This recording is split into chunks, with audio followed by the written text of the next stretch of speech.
আসসালামু আলাইকুম। আমরা আজকে মোটর সংক্রান্ত একটা গাণিতিক সমাধান দেখব।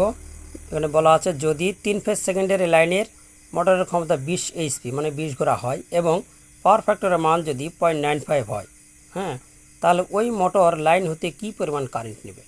তো এখানে দেখুন, এখানে আমরা যে সূত্রটা প্রয়োগ করব সেটা পাওয়ারের সূত্র।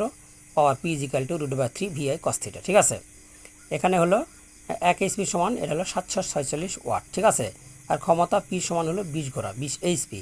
হ্যাঁ, পাওয়ার ফ্যাক্টর সমান কত 0.95। ঠিক আছে, ভোল্টেজ V হলো কত 440।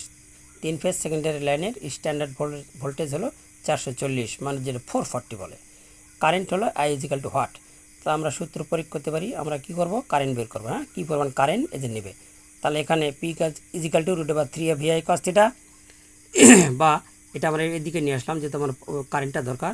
তাহলে √3 VI cos θ সমান P মানে পাওয়ার। হ্যাঁ, বা এখান থেকে কারেন্টটা আমরা যদি রেখে দিই, এটা যদি বজ্রগুণন করে দিই, পাওয়ারটা উপরে চলে যাবে এবং এই √3 V cos θ নিচে চলে আসবে। এই যে তাহলে পাওয়ার কত 20 এইচপি গুণন 746 ওয়াট। হ্যাঁ, আর √3 মান 1.73 গুণন ভোল্টেজ কত 440 ভোল্টেজ গুণন cos θ হলো মান পাওয়ার ফ্যাক্টর যেটা 0.95, এটা স্ট্যান্ডার্ড। ঠিক আছে, তাহলে I সমান আবার আমরা 20 ঘোড়াকে যদি 746 দিয়ে 20কে যদি 746 ওয়াট দ্বারা গুণ করেন তাহলে হবে 14,920 ওয়াট। হ্যাঁ, আর এই তিনটা গুণ করে হলো 723.14।